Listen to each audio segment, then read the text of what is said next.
Hello all of you, welcome back to my channel. मैं आप लोगों के लिए लेकर आ चुकी हूँ एक कलेक्टिव रीडिंग जिसका टॉपिक रहने वाला है कि उनके दिल में क्या है आपके लिए, कैसे इमोशंस हैं, क्या इंटेंशंस हैं, हम ये जानने की कोशिश करेंगे। रीडिंग जनरल है, कलेक्टिव है, हो सकता है कि आपके साथ एक्यूरेटली रेजोनेट करे या फिर ये भी हो सकता है कि सिर्फ कुछ परसेंट आपके साथ रेजोनेट करे।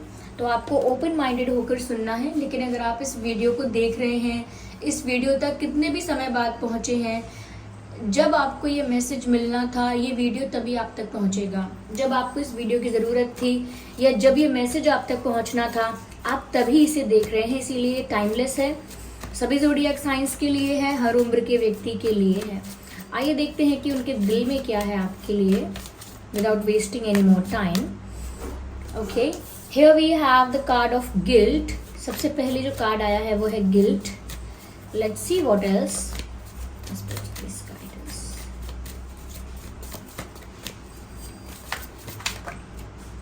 So here we have the card of discovery and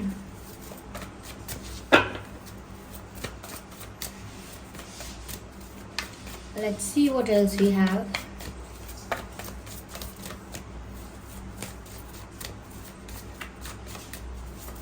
Just a second.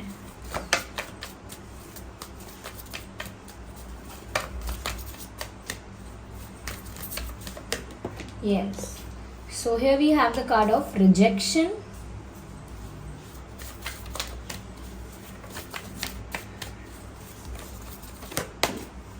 and faith.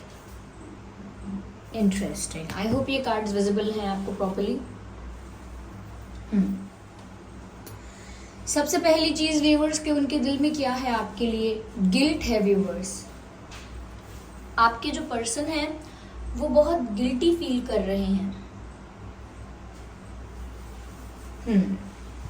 ऐसा लगता है जैसे उन्होंने कुछ ऐसा किया है आपके साथ या उनसे कुछ ऐसी गलती हुई है जिस वजह से वो खुद को भी माफ नहीं कर पा रहे और खुद को भी ब्लेम कर रहे हैं और इतना ज़्यादा गिल्टी फील कर रहे हैं, like they are on a guilt trip. उन्हें हर वक्त या ज़्यादातर ऐसा ही लगता रहता है जैसे उनसे कोई बहुत बड़ी गलती हो गई है, जैसे उनके ऊपर कोई बर्डन है, मिस्टेक का, उनकी गलती का कोई बर्डन है उनके ऊपर। उन्हें ऐसा ही लगता रहता है। यहाँ पर ऐसा लग रहा है व्यूअर्स आपके साथ कुछ उन्होंने गलत किया है, इंटेंशनली किया है या अनइंटेंशनली किया है, but they did something wrong with you and now they are in deep guilt. मुझे लगता है ये पछता भी रहे हैं, साथ ही साथ they are in regret and they are in guilt. उनके दिल में इस वक्त खुद को लेकर डिसअपॉइंटमेंट है कि उन्होंने ऐसा कैसे किया या उनसे ऐसा कैसे हो गया। मुझे लगता है व्यूअर्स कि इस व्यक्ति ने आपको हर्ट किया है, चीट किया है, हो सकता है आपको बिट्रे किया, हो सकता है झूठे वादे किए आपसे बहुत सारी बातें छुपाई या आपको बहुत ज़्यादा मैनिपुलेट किया। मैनिपुलेट किया या थर्ड पार्टी सिचुएशन में रहे, अपने ऑप्शंस को ओपन रखा लेकिन आपको ज़्यादा इस बारे में बताया ही नहीं और हो सकता है आपको भी एक ऑप्शन की तरह ट्रीट किया। But now they are feeling bad about it. अब उन्हें ऐसा करने के बाद, चाहे इन्होंने अनजाने में किया था या जान के, लेकिन ऐसा करने के बाद इन्हें अब बुरा लग रहा है। इन्हें लग रहा है कि इनसे बहुत बड़ी गलती हो गई कि इन्होंने आपका दिल दुखाया। यस, यहाँ पर व्यूअर्स ऐसा भी नजर आता है कि अब वो समझ पाए हैं। Now they are realising, now they are understanding the fact. अब समझ पाए हैं, अब रियलाइज हो रहा है कि जो गलती की है वो कोई छोटी मोटी गलती नहीं है। किसी का दिल दुखाना, किसी को चीट करना, बिट्रे करना या किसी को मैनिपुलेट करना इस लेवल तक कि उस इंसान के सामने सच ना आ पाए या फिर उससे झूठ बोलते रहना, कुछ भी इन्होंने किया हो XYZ, या किसी इंसान को बहुत फॉर ग्रांटेड लेना। अगर कोई एफर्ट्स ले रहा है, कोई बहुत कोशिश कर रहा है, उसको इग्नोर करना, उसके एफर्ट्स को अवॉइड करना। ऐसा लगता है कि पहले इस बात का कितना बड़ा कॉन्सिक्वेंस हो सकता है ये नहीं समझा उन्होंने। ये बात कितनी अफेक्ट कर सकती है किसी को मेंटली इमोशनली, ये बात नहीं समझी, ये समझा ही नहीं। लेकिन अब ऐसा लगता है कि ये समझ पाए हैं, अब ऐसा लगता है they are realising and they are understanding कि जो इनसे हुआ है, जो गलती इनसे इमेच्योरिटी में हुई है, स्टूपिडिटी में हुई है या इग्नोरेंस में हुई है, वो गलती सच में बहुत बड़ी है। इनकी वजह से सच में किसी का दिल दुखा है। और ऐसा भी हो सकता है कि जिस पर्सन का दिल दुखा है, यानी कि व्यूअर्स आपके लिए बोल रही हूँ, ऐसा भी हो सकता है कि आप इतना हर्ट हुए हो, इतना ज़्यादा आपने बिट्रेड फील किया है कि आप दोबारा किसी पर विश्वास शायद ना कर पाओ। You won't be able to trust anyone after that. तो ये मेंटली आपको बहुत अफेक्ट कर सकता है, इमोशनली तो अफेक्ट कर ही रहा है, और आपकी लाइफ डिसीजंस को भी चेंज करेगा, क्योंकि आपको लगेगा लोग ऐसे ही हैं तो मैं अब किसी पर भरोसा क्यों करूं। अब इन्हें समझ में आया है कि गलती इनकी थी और कितनी बड़ी गलती थी, और आपका दिल दुखाकर इनको सुकून नहीं आ सकता। अगर आपको हर्ट किया है, आपको चीट किया है, तो अगर ये ऐसा सोचे कि अब ये सुकून से रह सकते हैं, इनकी लाइफ में अब सब कुछ अच्छा रहेगा, तो नहीं। इनकी लाइफ में अब ये गिल्टी है, इनको बहुत बुरा लग रहा है, लेकिन ये कुछ कर नहीं पा रहे इस बारे में। इनको तो ऐसा लगता है व्यूअर्स की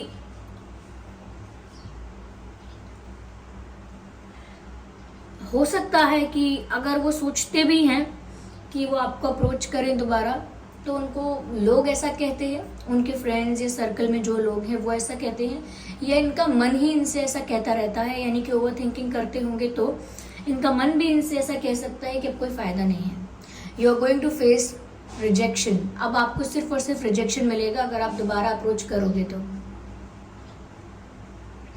तो वो अप्रोच करने का सोच कर भी अप्रोच नहीं करते हैं आपको। अगर सोचते भी हैं कि वो अपोलोजाइज करेंगे, they will ask for forgiveness, तो वो सोचते ही रह जाते हैं इस बारे में, क्योंकि वो इतनी ओवर थिंकिंग हो जाती है या इतना ज़्यादा दूसरों के ओपिनियन इनके ऊपर हावी हो जाते हैं कि इनको लगता है कि ये बात सही है कि मैंने किसी को इतना हर्ट किया है, तो अब अगर मैं उस इंसान के पास जाऊं कुछ भी रिजॉल्व करने के लिए, तो वो इंसान मेरी बात ही नहीं सुनेगा और मुझे रिजेक्ट कर देगा।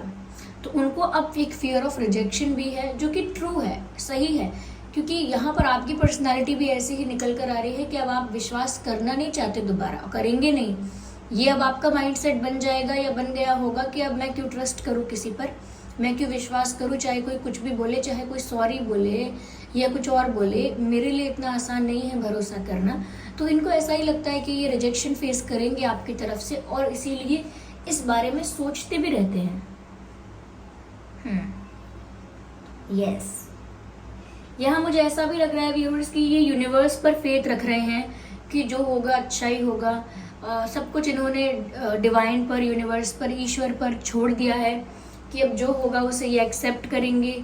लेकिन जहाँ डेस्टिनी ले जा रही है, जो यहाँ या फिर जहाँ पर किस्मत ले जा रही है, उसको बस एक्सेप्ट करते जाना है। इनका परमात्मा पर, डिवाइन पर भी बहुत भरोसा है कि अब वही कुछ कर सकते हैं। इनको नहीं लगता कि इनके बस में कुछ है, ये फिर कुछ कर सकते हैं। इनको बस ऐसा ही लगता है कि अगर कुछ होना होगा तो वो डिवाइन इंटरवेंशन से होगा, नहीं तो नहीं हो पाएगा।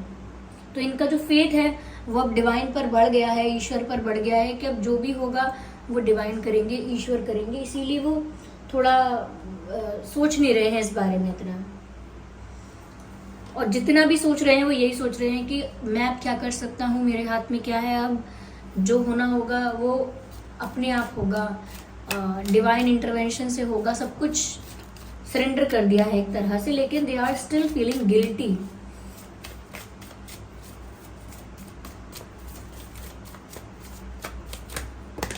Now I need one card.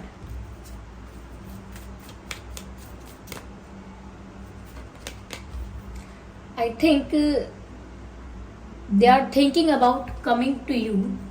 सोचते तो हैं कि आपकी तरफ आएं, और कभी कभी ऐसा भी होता है व्यूअर्स कि एकदम से इनको ट्रिगर्स महसूस होते हैं और एकदम से इनको लगता है कि बस भाग दौड़ के कैसे भी आपके पास पहुंच जाएं, क्योंकि बहुत पैशनेट भी हैं यहाँ पर वो आपको लेके। अब क्योंकि जो भी सिचुएशन जैसी भी बन गई है, लेकिन अब उन्हें लगता है कि आपकी तरफ उनको बढ़ना चाहिए। उनको ऐसा लगता है कि अब आपकी डायरेक्शन में ही उनको मूव करना चाहिए। काफी ऐसा लगता है जैसे फास्ट एनर्जी में आपकी तरफ आना चाहते हैं। यस,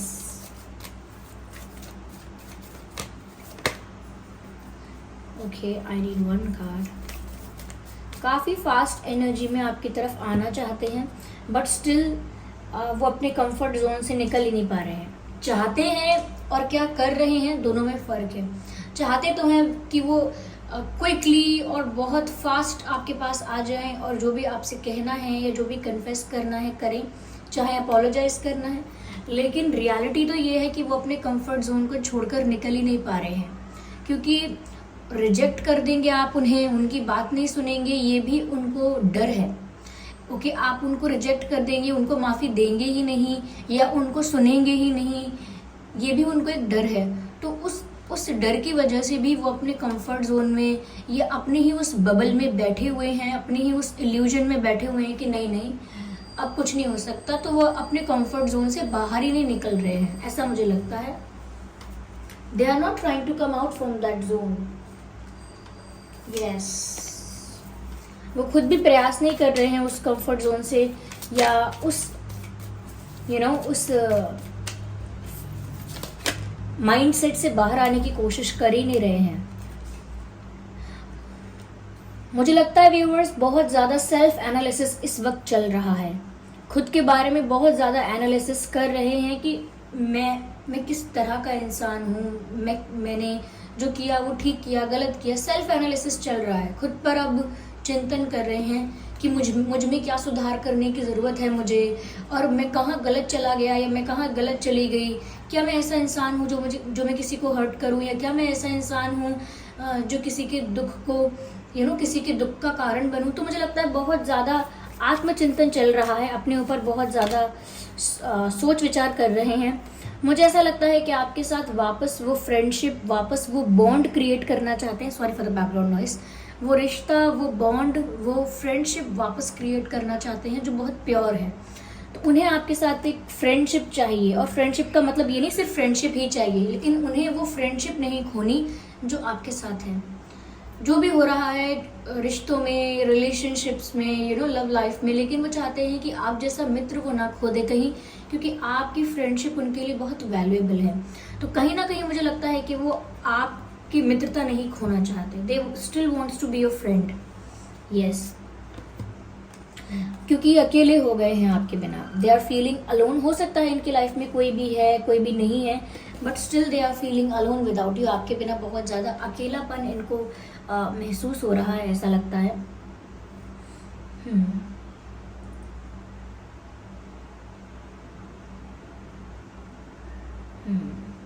मुझे यहाँ पर ऐसा भी लग रहा है व्यूअर्स कि जैसे एक न्यू फ्रेंडशिप क्रिएट भी करना चाहते हैं। और इन्हें अकेलापन भी इस वजह से लग रहा हो सकता है क्योंकि इनकी लाइफ में जो फ्रेंड्स हैं, जो लोग हैं, जो इनके फ्रेंड सर्कल में हैं, वो इतने ट्रू या इतने जेन्युइन फ्रेंड्स नहीं हैं। हाँ, होंगे इनके फ्रेंड्स, बहुत सारे फ्रेंड्स भी हो सकते हैं, लेकिन ट्रू फ्रेंड्स नहीं हैं। तो इतने लोग होने के बाद भी ये काफ़ी अकेलापन महसूस करते हैं। यस, ये रीडिंग सभी ज़ोडिएक साइंस के लिए है, तो आप ये मत सोचिएगा कि मैं अलग से ज़ोडिएक साइन क्यों नहीं बता रही हूँ, क्योंकि टैरो रीडिंग में ऑलमोस्ट सभी साइंस कवर हो जाते हैं। अगर कभी लगता है कि हाँ कुछ स्पेसिफिक साइंस हैं तो बता भी देती हूँ। ओके, चलिए just a second.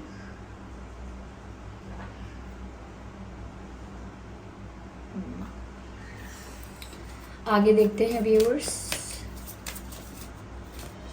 Okay, let go of control issues. मुझे लगता है सिचुएशन को अभी भी कंट्रोल करने की, संभालने की कोशिश मेंटली करते हैं।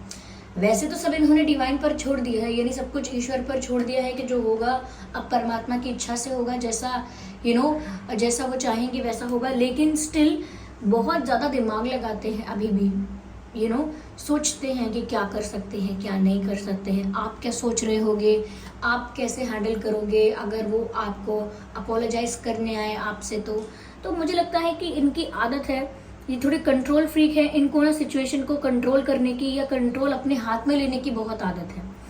यस, लेकिन अब मुझे लगता है कि आप भी इनके कंट्रोल से बाहर हो चुके हैं, आप पर भी अब इनका कोई कंट्रोल नहीं है और सिचुएशन भी इनके कंट्रोल से कब की बाहर हो गई है। तो इनको इतना दिमाग लगाने की ज़रूरत नहीं है, जो भी कुछ होता है उसे नेचुरली होने देना चाहिए, सिचुएशन को नेचुरली अनफोल्ड होने देना चाहिए। ज़्यादा माइंड गेम्स और ज़्यादा प्लानिंग और स्ट्रैटेजीज नहीं बनाने चाहिए। तो अब नहीं बना रहे हैं, मुझे ऐसा लगता है बना भी नहीं सकते हैं, because now it is not in their control, it is not in their hands. Yes, हो सकता है व्यूअर्स आपका और इनका रिलीजन अलग अलग है, आपका और इनका कास्ट अलग अलग है, तो ये भी आप लोगों के बीच एक इशू था। हो सकता है ये भी आप लोगों के बीच एक प्रॉब्लम थी, क्योंकि यहाँ पर मुझे रिलीजियस फैक्टर्स नज़र आ रहे हैं। I am sorry viewers, the kids are playing outside and they are screaming, I don't know why are they screaming, but you please try to concentrate और focus on my voice, okay. तो यहाँ पर yes, cast difference हो सकती है, religion difference हो सकता है, और ये भी एक तरह का इशू हो सकता है आप लोगों के कनेक्शन में। मुझे ये भी नज़र आ रहा है व्यूअर्स कि कोई कल्चरल डिफरेंसेस या फैमिली बैकग्राउंड बहुत डिफरेंट हो सकता है, तो इस वजह से भी बहुत इश्यूज आ सकते हैं कनेक्शन में। I need one card at one time, okay. So let's see what else we have. Okay, here we have the chemistry. मुझे लगता है यहाँ पर अभी भी एक अट्रैक्शन तो ये फील करते ही हैं, there is a strong magnetic attraction, they still feel attracted towards you. और मैंने कहा था कि पैशनेट तो है ये आपको लेकर अभी भी, क्योंकि वो केमिस्ट्री, वो स्पार्क वो अभी भी फील करते हैं, अभी भी वो महसूस कर सकते हैं समवेयर। मुझे लगता है कि जो भी इनसे गलती हुई है उसके लिए ये इस तरह से अपोलोजाइज करना चाहते हैं कि बोलकर नहीं कर सकते, तो जेस्चर्स के थ्रू, एक्शंस के थ्रू कहीं ना कहीं वो आपको दिखाना चाहते हैं कि वो गिल्टी हैं, एक्शंस के थ्रू आपको दिखाना चाहते हैं कि वो रियलाइज़ कर रहे हैं अपनी मिस्टेक। लेकिन अगर बोल नहीं पा रहे हैं तो कुछ बिहेव ऐसा करें, कुछ जेस्चर्स ऐसे करें जिससे आपको फील हो सके, क्योंकि अट्रैक्टेड तो ये अभी भी आपकी तरफ बहुत है, ऐसा लगता है viewers. Yes yes, they are still very attracted towards you. Yes, आइए चलिए देखते हैं कि आपसे कहना क्या चाहते हैं। Well let's see. My action shows you my feelings. मैंने क्या कहा, जस्ट रैंडमली मैंने कार्ड पिक कर लिया और जस्ट मैंने अभी आपसे यही बात कही थी कि वो बोलकर नहीं तो एक्शंस के थ्रू दिखाना चाहते हैं कि वो कितना फील करते हैं, कितना गिल्टी फील करते हैं, क्या महसूस कर रहे हैं, वो एक्शंस के थ्रू दिखाना चाहते हैं। और यहाँ मैसेज है my action shows you my feelings. Exact वही बात यहाँ क्लैरिफाई हो रही है, ये करके दिखाना चाहते हैं कि ये कैसा फील करते हैं आपके लिए। I stalk your social media every day. तो अगर आप लोग एक दूसरे को सोशल मीडिया पे ब्लॉक भी कर चुके हैं, तो भी किसी फेक अकाउंट से, किसी और फ्रेंड के अकाउंट से, या फिर ब्लॉक नहीं भी किया है तो अपने ही अकाउंट से ये आपको सोशल मीडिया पर डेली स्टॉक कर रहे हैं। अगर आपको ऐसा लगता है कि ये ऑनलाइन नहीं है या देख नहीं रहे कि आप क्या कर रहे हो, they can see everything, they have their eyes on your social media, okay. तो वो आपको सोशल मीडिया पे स्टॉक करते हैं viewers, to get the update, जानने के लिए कि क्या क्या आपकी लाइफ में चल रहा है, आपकी लाइफ में क्या नया आया है, क्या न्यू आपने डिसीजन लिया है, क्या चेंज हुआ है आपकी लाइफ में।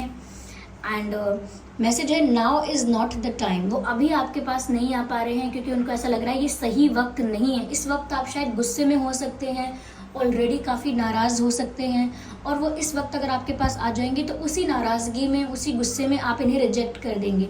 तो इनको ये भी लग रहा है कि माफ़ी तो मांगनी है, जाना तो है, लेकिन ये सही वक्त नहीं है जाने का। तो मुझे लगता है एक राइट अपॉर्चुनिटी का, एक राइट मोमेंट का भी इंतज़ार कर रहे हो सकते हैं। I need space. मुझे लगता है व्यूअर्स इन्हें अभी समय चाहिए और ज़्यादा कहीं ना कहीं समझने के लिए सिचुएशन को, इन्हें अभी और टाइम चाहिए, ये राइट टाइम नहीं है। मुझे ऐसा लगता है कि अभी ये खुद नहीं समझ पा रहे हैं कि कैसे आपको अप्रोच करेंगे, अभी ये खुद नहीं समझ पा रहे हैं कैसे अपोलोजाइज करेंगे, और अपोलोजाइज करते भी हैं तो आगे क्या एक्सपेक्ट करना है इस कनेक्शन से, विजन क्या होना चाहिए, आगे क्या चाहते हैं। चलिए आप, उन्होंने माफ़ी मांगी, आपने माफ़ कर दिया, बट व्हाट एल्स, क्या एक्सपेक्ट करते हैं, क्या सिर्फ फ्रेंडशिप चाहिए और समथिंग एल्स। तो मुझे लगता है इन्हें अभी टाइम चाहिए, इन्हें इनका स्पेस अभी चाहिए, क्योंकि अभी वो सेल्फ एनालिसिस जो मैंने कहा था कर रहे हैं, वो सेल्फ एनालिसिस अभी चल रहा है। इट्स नॉट ओवर येट, अभी चल रहा है वो, ओके। चलिए देखते हैं आपके और इनके नाम में क्या अल्फाबेट्स हो सकते हैं। So here we have E and V, S I, A, and oh my god, W and C. Okay, ignore the background noise. C, B, H, X and D. So E, V, S, I, A, W, C, B, H, X, D, ये कुछ alphabets है जो आपके और उनके नाम में हो सकते हैं। आई होप कि रीडिंग आपके लिए हेल्पफुल और रिलेटेबल रही है। आप कमेंट करके ज़रूर बताइए रीडिंग कितना आपकी सिचुएशन के साथ रिलेट करती है, कितना % रेजोनेट करती है। कमेंट करके ज़रूर बताएं। वीडियो को लाइक करना बिल्कुल ना भूलें। सब्सक्राइब करें ड्रीम टैरो चैनल को और बन जाएं हमारी छोटी सी फैमिली का हिस्सा। और मैं माफ़ी चाहूँगी, आज की वीडियो में बहुत ज़्यादा डिस्टर्बेंस रहा। बच्चे बाहर शोर कर रहे थे, उस वजह से बहुत ज़्यादा डिस्टर्बेंस रहा हो सकता है, but I am sorry for that. क्या कर सकते हैं इन सब चीज़ों को टॉलरेट करके वीडियो बनाना होता है। चलिए फिर ओके चलिए बाय बाय।